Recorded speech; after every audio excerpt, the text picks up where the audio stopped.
good. That's a good song.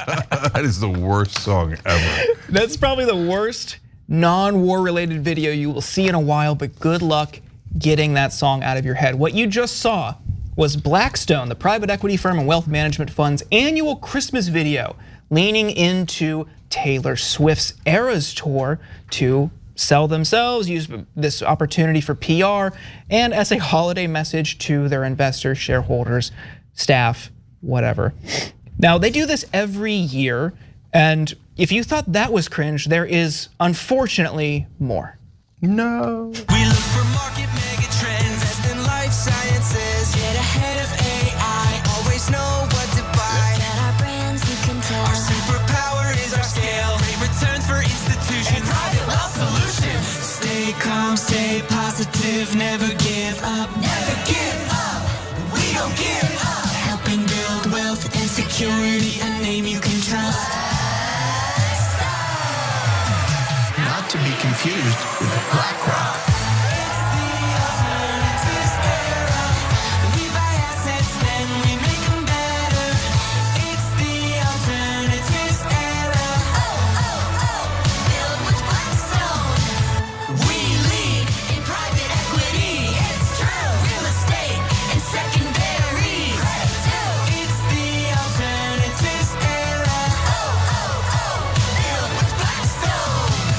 This tour rolls on.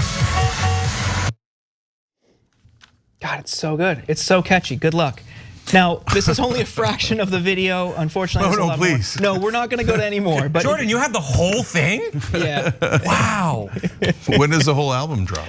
I can't wait. This video also features CEO Steve Schwartzman, who is a Republican mega donor. You could see him here in 3. He is the. There he is. Yeah, that's the guy. That's Stephen Schwartz. Looks great, young, vibrant. He was a Republican. He's a Republican mega donor and former chairman of Trump's Strategic Policy Forum. Now, in 2020, Schwartzman donated $15 million to the Senate Leadership Fund, $3 million to Trump's America First Action PAC, and $33.5 million to other Republican candidates. You might also know Blackstone as the firm behind the company that was responsible for hiring children to clean slaughterhouses. That is who Blackstone is, among many, many other things. Investigative reporters, money and politics reporters have done great reporting on Blackstone and other private equity firms, the horrors they inflict on us. I read about the children thing. It was a book called Slaughterhouse 5-Year-Olds. Oh. We build slaughterhouses and employ children in them. Okay. Do you want to build a blood man? Oh, Jesus.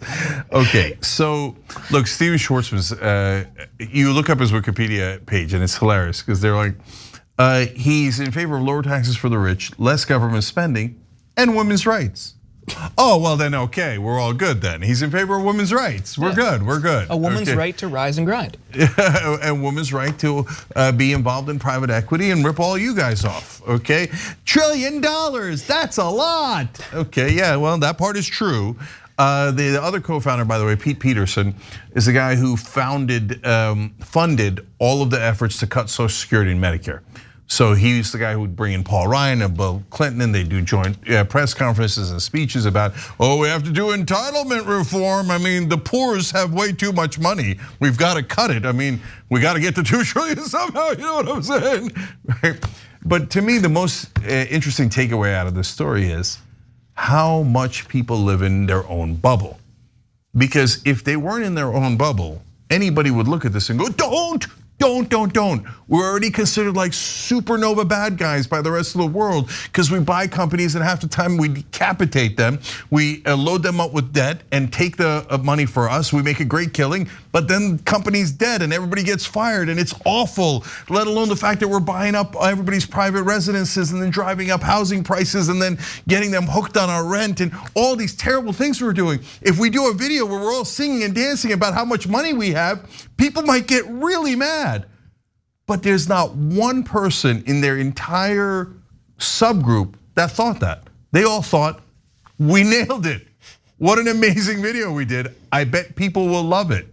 Isn't that amazing? It's the amazing thing is like, as someone who has seen certain budgets for certain corporate videos for major companies and has actually made one, the budget on that, I guarantee you, is astronomical. They hired somebody and gave them more, at least $50,000, if not $150,000 to make that video. Yeah, but Maybe to them, $150,000. That's what I'm saying. Like it is like 4 nuts. cents.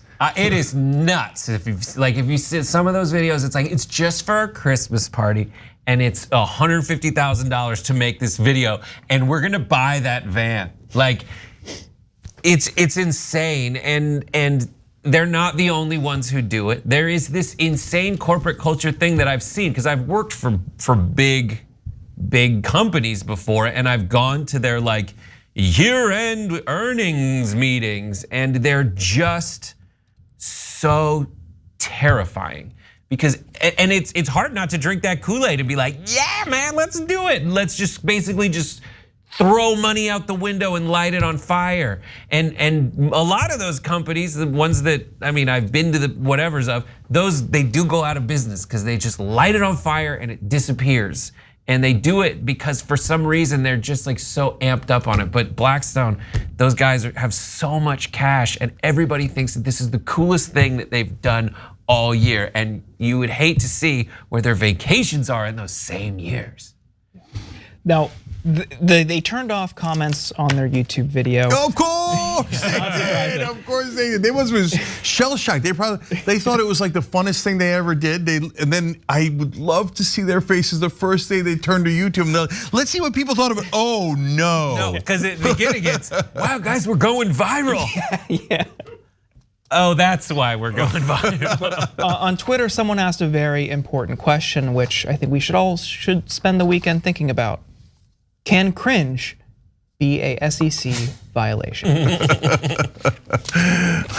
Brilliant. None of them thought that was cringe. That is unbelievable. Not normal people. They're just not normal people.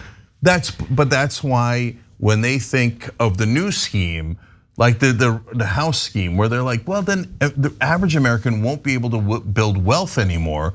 If we buy all the homes, we'll build the wealth, and then we'll have all the money, and then they'll have to rent from us, and then we can drive up their rents, and so then they'll have no hope at all. That's a great plan. Like everyone in the building doesn't like there isn't anyone in the building who thinks like, guys, are we sure we're comfortable with destroying the entire American middle class? And so the guys who don't wonder that also don't wonder if this music video is gonna play poorly with the rest of us. Thanks for watching. If you become a member, you get to watch all this ad-free, except for, of course, this ad. Still, hit the join button below.